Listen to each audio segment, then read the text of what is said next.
Evangelho de Mateus, capítulo 28, eu queria que você deixasse sua Bíblia aberta hoje. Eu vou enfatizar um verso, mas eu queria, de alguma forma, passar por esse capítulo aqui.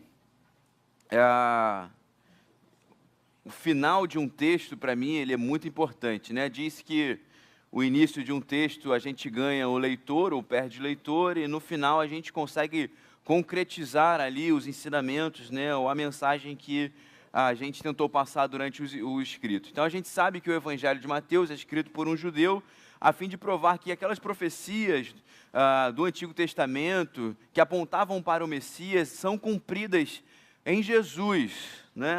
No filho de Maria, no filho de José.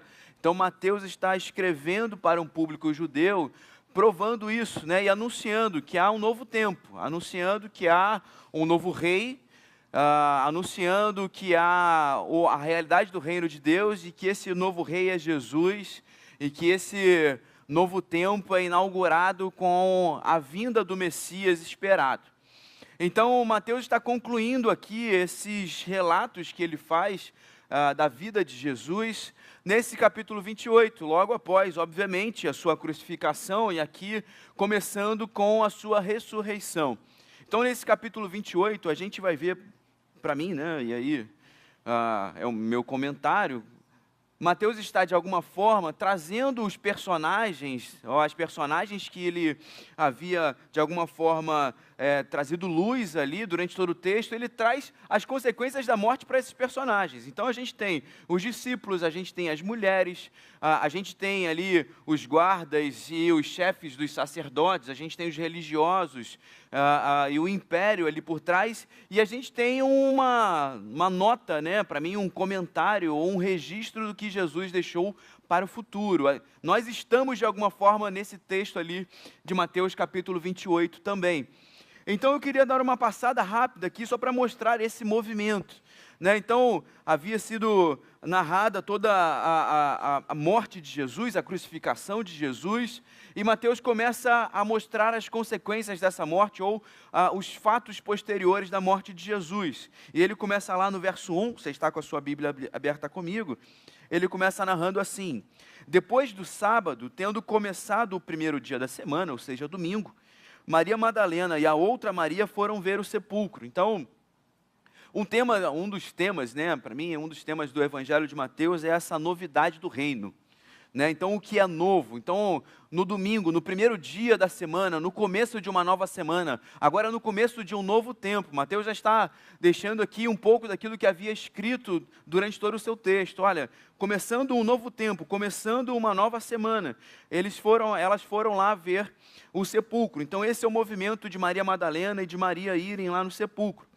Eu vou pular agora lá para o verso 11. Ele mostra outro movimento de um outro grupo.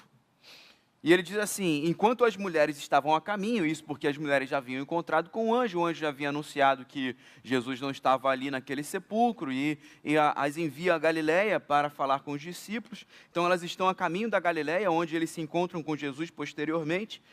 O texto diz assim: enquanto as mulheres estavam a caminho, alguns dos guardas dirigiram-se à cidade e contaram aos chefes dos sacerdotes tudo o que havia acontecido. Então, os guardas que estavam ali tomando conta do sepulcro de Jesus veem toda aquela movimentação e eles vão arranjar uma solução com alguém que mande. Então, eles vão lá nos chefes dos sacerdotes explicar o que aconteceu, explicar que o corpo de Jesus não está mais lá dentro, e eles estão perguntando: o que a gente faz com isso? Né? O que a gente faz com a notícia de um Jesus ressurreto? Né? E é muito interessante aqui, a gente vê Mateus deixando algo que já havia ficado claro durante o texto dele, a diferença da reação das pessoas diante da notícia de Jesus. Né? As mulheres correm para falar para os discípulos que aquilo que havia sido prometido se cumpriu, que Jesus realmente ressuscitou, de que Ele está vivo, de que eles poderiam ter esperança. Agora, aquele grupo que sempre resistiu a Jesus, aquele grupo que sempre negou a Jesus, continua negando a Jesus. Não consegue mudar de postura, mesmo vendo, ou mesmo ouvindo falar de um homem ressurreto, não consegue mudar a sua perspectiva, continua ali com a sua dureza de coração, está preocupado ali em manipular as relações, em manipular a história, história, e esse é o registro que Mateus faz aqui nesse verso, né? Então, aqueles que sempre estavam tentando manipular a religião, continuam manipulando a religião. Não importa se Jesus era um nazareno, não importa se Jesus é aclamado como rei em Jerusalém, não importa nem se ele morreu e ressuscitou. Eles continuam negando Jesus, eles continuam manipulando a história para que Jesus não seja o grande rei. E por fim, um terceiro movimento aqui. Então, ele narra esse anúncio da ressurreição de Jesus, ele narra o movimento das mulheres que já haviam ido ao sepulcro e agora vão para a Galiléia, ele narra o movimento dos guardas e agora ele está narrando o movimento de Jesus, que é o movimento dos discípulos, que é o movimento da igreja. Quando ele diz lá no nosso verso tão conhecido, no verso 19, portanto vão e façam discípulos de todas as nações, batizando-os em nome do Pai, do Filho e do Espírito Santo. Então a gente vê aqui no capítulo 28, Mateus tentando dar uma nota para cada personagem, né? Tentando dar ali um rumo para as histórias que se passaram ao longo do seu livro.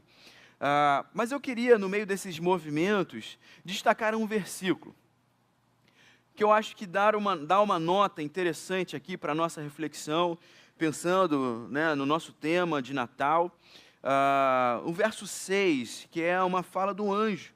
E é muito interessante, né, que o texto de Mateus, assim como outros evangelistas, como Lucas, começa, depois da genealogia de Jesus, começa com um anúncio de um anjo para Maria, de que ela ficaria grávida. E é um anúncio do anjo para José, de que sua esposa ficaria grávida. E agora ele termina também o texto com o anúncio de um anjo, né, para duas mulheres, para as Marias. E ele diz assim no verso 5 e no verso 6. O anjo disse às mulheres: não tenham medo. Sei que vocês estão procurando Jesus que foi crucificado. Ele não está aqui. Ressuscitou, como tinha dito. Venham e vejam o lugar onde ele jazia. Que Deus fale no nosso coração a partir dessa palavra, a partir desse texto. Bom, eu queria de uma forma muito simples aqui, tentar, dentro desse contexto, aplicar aqui a nossa vida, aquilo que Mateus está expressando aqui no final do seu texto. Esse verso, para mim, ele dá uma nota muito importante aqui, daquilo que havia acontecido, daquilo que aconteceria. E eu queria aplicar isso como um sinal, um chamado de Deus para a nossa vida de nos movermos, de nos movimentarmos.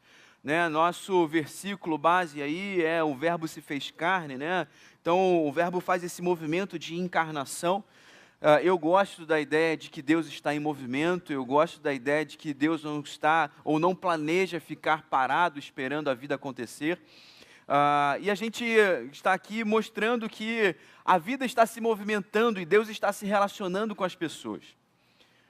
E uma coisa que me chama a atenção aqui é que elas estão buscando Jesus.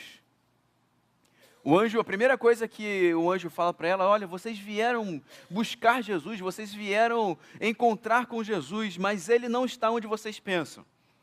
E isso é uma coisa muito importante para a gente. A gente já havia comentado com vocês que os guardas aqui, o império, a religião judaica, né, os chefes dos sacerdotes aqui, representando esse grupo, eles estão convivendo com Jesus, estão vendo a ascensão de Jesus, viram a crucificação injusta de Jesus, veem a ressurreição de Jesus, eles estão convivendo com Jesus, mas não reconhecem Jesus. E aqui, de uma outra forma, na fala do anjo, fica implícita essa ideia também de que não é só buscar Jesus pelas minhas fontes. Não é só buscar Jesus do meu jeito, porque às vezes eu busco Jesus e eu não encontro porque eu estou buscando ele num lugar, ou estou buscando um Jesus que não existe. Eu não estou buscando o Jesus que se fez carne e nos ensinou quem ele é. Nós não estamos, às vezes, buscando o Jesus que mostra perfeitamente quem o Pai é. Nós não estamos buscando Jesus, aquele que é o Filho de Deus. Nós estamos buscando um rei segundo a nossa vontade, um Deus segundo a nossa vontade. Então, o primeiro ponto que eu queria aqui trazer é sobre o perigo de nós, nas nossas religiosidades, no nosso costume de fazer a coisa acontecer, no nosso costume religioso, no nosso costume espiritual, nós criarmos um Deus para a gente. E nós convivermos com esse Deus com as nossas expectativas. E nós nos decepcionarmos com Deus que não existe. Nós nos decepcionamos com Deus por vezes porque, na verdade, montamos um Deus que simplesmente não existe. Montamos um Deus que faz a nossa vontade o tempo inteiro. Montamos um Deus que, na verdade, se molda ao nosso querer, se molda aos nossos planos, que abençoa aquilo que determinamos e que faz se cumprir as palavras que nós determinamos. E nós vemos ao longo da história de Jesus, e Mateus está aqui talvez trazendo essa luz, de que esse novo tempo, desse novo rei, desse novo reino, é realmente novo.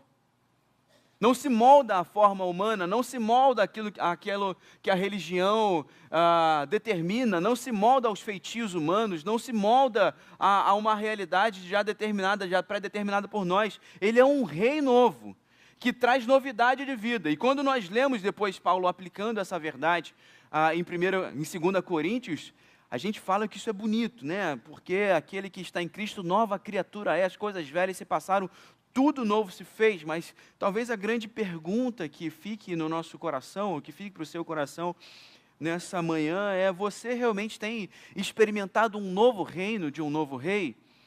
Ou você continua convivendo com um Deus que você formou na sua mente e continua ali com a sua métrica religiosa bem descrita, bem determinada por você, e não sai dessa casinha porque talvez não faça sentido na sua existência? Mateus está novamente na fala do ano falando: olha, vocês estão vivendo um novo tempo. Ele não está aqui, vocês estão o buscando, mas ele não está como vocês esperam. Vocês não vão encontrar o óbvio. A vida com Deus, ela não é óbvia. A vida com Deus, ela não é rotineira. A vida com Deus, ela não é uma regra muito bem delimitada, escrita. A vida com Deus, ela acontece. E aqui, muito propriamente, algo que também fica registrado por Mateus, que é muito bonito, que é a atitude dessas mulheres que são as que ficam na crucificação até o final, aguentam o peso da história e estão até o final, mesmo após o terceiro dia, visitando o sepulcro de Jesus. E uma coisa que eu queria trazer, talvez, como aplicação para a sua vida e para a minha vida também, é que na vida com Deus, nós precisamos ir na história com Ele até o final. Na vida com Deus, no meio do caminho, a gente não entende o que está acontecendo. Na vida cotidiana, se a gente parar no meio de uma fase e tentar fazer um recorte da história, por vezes a gente só conta derrotas, a gente só contabiliza as perdas. Mas na vida com Deus, a gente fica com aquela expectativa de que o final da história ainda não foi escrito, ou o final da história será ainda escrito. Se a gente corta a história de Jesus até a crucificação, parece que tudo se acabou, e esse talvez fosse o sentimento dos discípulos. Se aquelas mulheres não estão dispostas a irem até o final da história, a esperarem o final da história acontecer, talvez elas estivessem completamente perdidas. Mas por irem e se desafiarem até o final da história, por irem e deixarem Deus ir revelando-se aos passos, né, ao deixarem Deus ir fazendo a história no coração delas, elas experimentam a ação de Deus. Então você está aqui hoje desesperado, você está hoje aqui sem rumo, você está hoje aqui inconsolável, você está aqui angustiado porque está olhando para um recorte da sua história.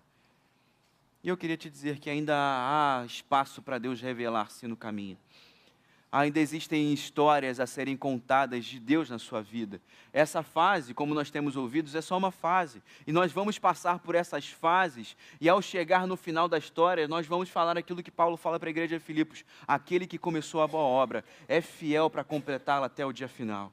Nós estamos caminhando nas fases com Deus, e estamos vendo Deus se revelando a nós, conforme Ele é, no meio das nossas crises, das nossas derrotas. Não só um Deus das glórias, mas um Deus que mostra a sua glória em meio às nossas fraquezas. Um Deus que revela a sua força em meio das nossas fraquezas. Um Deus que nos carrega quando nós não temos mais forças para caminhar. Mas só experimenta isso quem vai caminhando com Ele até o final da história. Só experimenta isso quem, na verdade, não confia nos próprios passos, não confia nas próprias determinações, não confia nem no sucesso nem no fracasso dos seus planos, mas confia que a sua história tem sido escrita, tem sido cuidada pelas mãos do Todo-Poderoso. Essas mulheres estão assim, elas estão aguardando, talvez ainda desconfiadas, talvez ainda tateando, talvez ainda procurando o Jesus morto, e lhes é anunciado, olha, ele não está aqui. Sim, vocês estão o buscando, mas vocês vão encontrá-lo de uma forma diferente. E talvez você esteja aqui questionando Deus, olha, eu ouço muito isso de jovem, né? Busco a Deus, mas eu não encontro, eu não acho. Então busca, mas não escreve como ele vai se revelar. Busca, mas não escreve como você quer que ele fale, o que você quer que ele fale. Busque. Esse texto, ele termina de uma forma muito bonita. Porque a segunda coisa que o anjo diz para essas mulheres é, olha, ele não está aqui, e ele faz um comentário. Ele não está aqui como havia dito. Ele não está aqui cumprindo a sua palavra. E olha que bonito, Mateus passa o seu livro, Mateus passa o seu escrito, o tempo inteiro fazendo menção a escritos antigos, mostrando que Jesus cumpria esses escritos antigos. Fazendo menção a palavras que eram poderosas para o povo de Israel, palavras que eram caras para o povo de Israel. E fazendo menção que Jesus estava ali como um cumprimento dessas palavras. E agora, além de Jesus ser o cumprimento das palavras dos profetas, Jesus é o cumprimento das suas palavras e cumpre as suas promessas para os discípulos. E é isso que ele está expressando aqui. Olha, Jesus já havia dito que não estaria preso no sepulcro. Jesus já havia dito que ao terceiro dia ressuscitaria, e o que ele está fazendo é ser um cumpridor das suas promessas. E nós só conseguimos ir até o final das histórias com Deus, nós só conseguimos suportar as derrotas do caminho, nós só conseguimos continuar confiando de que continuaremos caminhando com Ele até o final das histórias, se confiarmos que Ele é fiel para cumprir as suas promessas. E é por isso que ele conclui esse texto dizendo, olha, eu estava com esses discípulos, eu estava com vocês no caminho, estou com vocês ressurreto, e eu estarei com vocês todos os dias até a consumação dos séculos. Jesus diz isso para a gente, olha, nas suas derrotas eu estarei com você, nas suas vitórias eu estarei com você, nas suas perdas, o que eu posso te prometer é que eu estarei lá também. Nas suas dúvidas, eu estarei com você. No meio dos seus medos, eu vou estar do seu lado. O que Mateus narrou e os evangelistas narraram é que Jesus estava não na ausência de tempestades, mas na tempestade. Jesus não estava blindando os discípulos da vida, mas enquanto a vida acontecia, enquanto a vida se movimentava, Jesus estava lá com eles. E é isso que ele está reafirmando, eu estarei com vocês até a consumação dos séculos. Você não sabe onde Jesus está? Ele está com você, indo para uma audiência judicial. Ele está com você, indo para um exame inesperado. Ele está indo com você para um hospital, receber um tratamento. Ele está indo com você esperar o resultado do Enem. Ele está indo com você.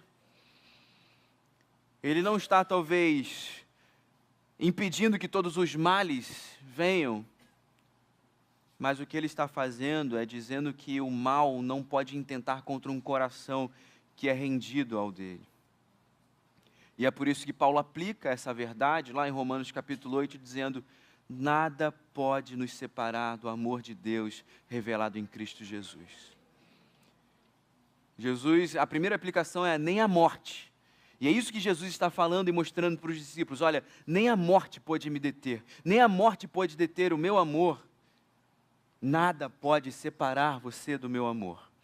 Onde Jesus está com você. No meio da consolação que precisamos quando perdemos gente que a gente ama. Jesus está ao nosso lado quando nós estamos clamando para que Ele sustente a saúde de pessoas que não queremos perder. Mas está lá também quando as perdemos. Está lá também quando se levantam e retomam a vida e são curadas das suas enfermidades. Jesus está lá. E o que a gente precisa continuar crendo e que precisamos, na verdade, usar como um alicerce da nossa alma, como uma âncora da nossa alma, é essa confiança de que Ele está lá. Não da forma que a gente espera, mas está lá porque cumpre as suas promessas, está lá porque se Ele falou, Ele cumpre. Mas há um terceiro movimento e há uma terceira fala aqui que eu acho muito interessante do anjo. E com ela eu queria terminar essa expressão aqui. Ele diz, olha, Ele não está aqui, como havia dito, mas ele faz um convite, que para mim é muito determinante para aquilo que estamos aqui falando a respeito do Natal. Ele diz, venham e vejam. Venham ver o sepulcro, não acreditem só na minha teoria, não. Não estou fazendo um anúncio frustrado e furado. Eu quero mostrar para vocês que o que eu estou falando é verdade.